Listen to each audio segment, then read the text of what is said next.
Several Centerville teachers present an APUSH History Puppet Show production. Let's meet the cast. Here is our cast of puppets.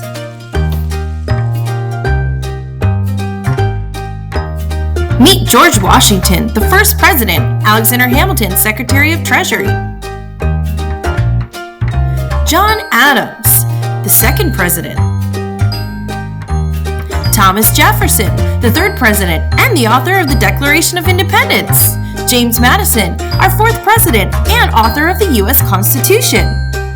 James Monroe, don't forget about the Monroe Doctrine. Henry Clay, he wasn't president, but he made a lot of compromises. John Quincy Adams, corrupt bargain anyone? And Andrew Jackson, the seventh president of the United States.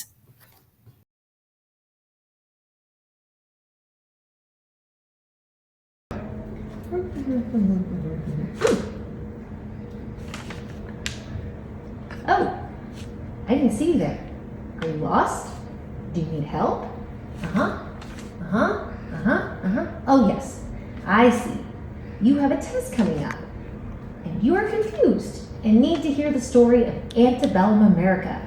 Well, where do I begin? I, George Washington, President of this fine country, declare that this cabinet meeting is in session. Let's try to keep it civil, gentlemen. Alexander Hamilton, you are up first.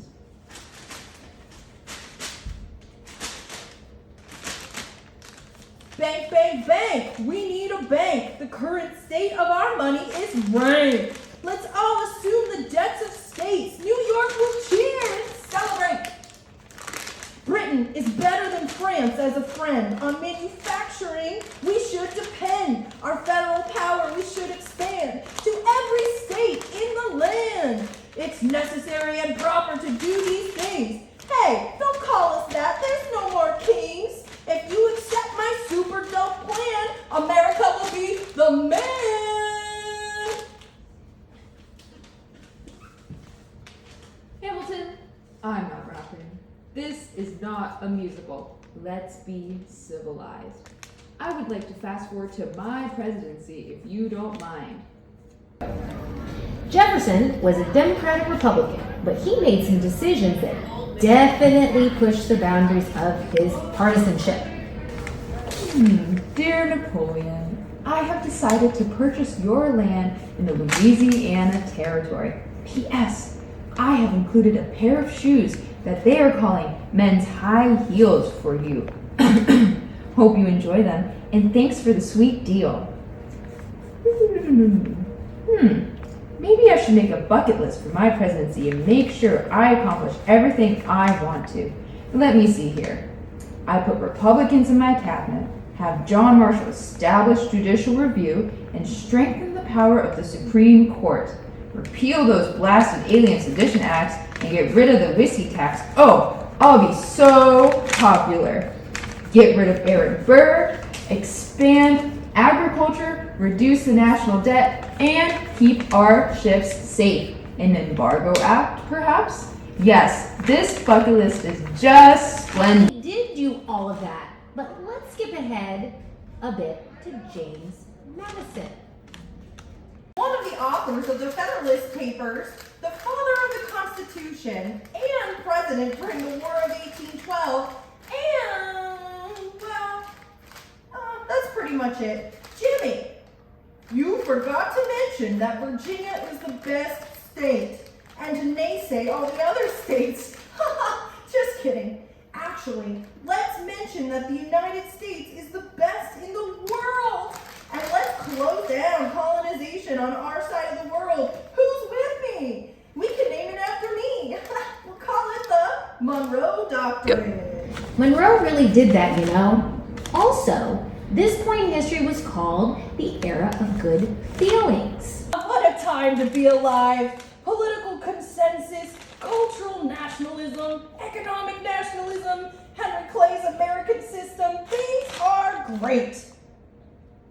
Things, in fact, were not great. Factions arose, and the National Republicans and Democratic Republicans, or Democrats, fought, and Economic panic hit in 1819. Natives were forced from their land, and the debate over the Louisiana Territory and the issue of the expansion of slavery definitely caused tension. We interrupt this puppet show for a quick commercial break.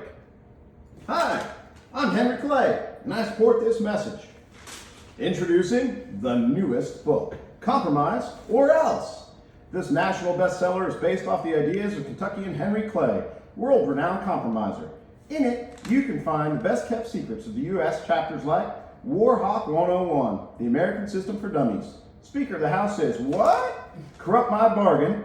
Protective tariffs are your daddy. Nullify this, and much more. And now, for a low cost, we throw in bonus chapters on special compromises. Missouri Compromise for 1820, and another great chapter of compromise, arguably the best of them all, for 1850. So, act now before Henry Clay gets tuberculosis and dies.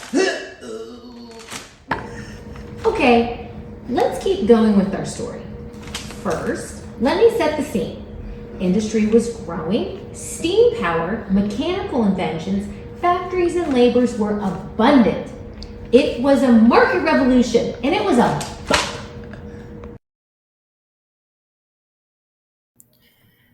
Market revolution, yeah, yeah. Women were working, yeah, yeah. Lowell mill factories, yeah, yeah.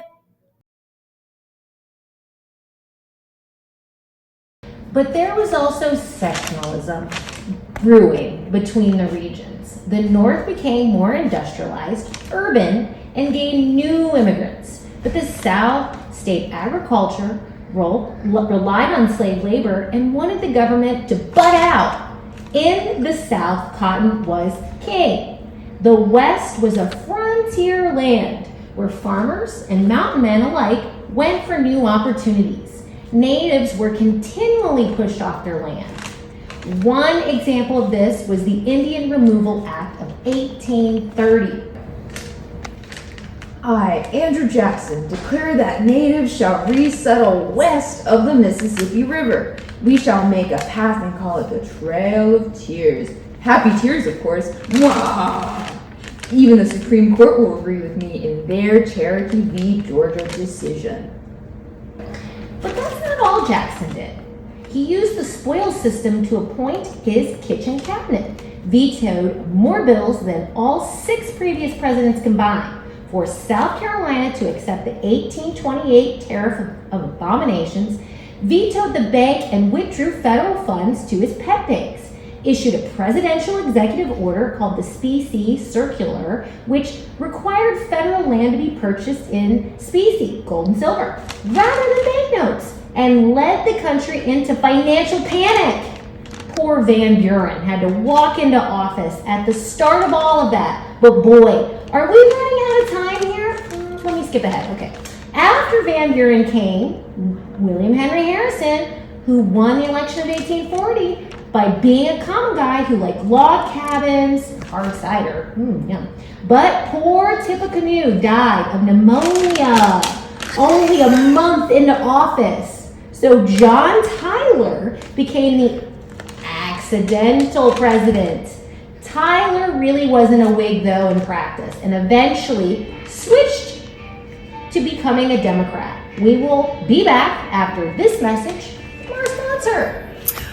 Welcome to Reformville, where we sell houses based on all major reforms and movements of antebellum America. Picturing a reform-themed house? We have it. Our current selection includes the Second Great Awakening model home, with both the Baptist and Methodist styles available. Mormonism coming soon. The Transcendentalist model that both Ralph Waldo Emerson and Henry David Thoreau gave 5 stars. Utopian community models, including the Brook Farm style, Shaker style, or Oneida style. The Temperance model, complete with a fully stocked bar. Root beer, of course. The public education model, this model is actually free. The abolitionist model, this model is only offered in the northern section of our community. The suffrage model, complete with a view of Seneca Falls and much more. All of our models are uniquely American and include a Manifest Destiny expansion package for an upgraded price. So buy now. Go. Well, you feel better now? Surely this review will help you ace your test. I wish you the best of luck studying, and I really enjoyed our time together. Well, goodbye for now.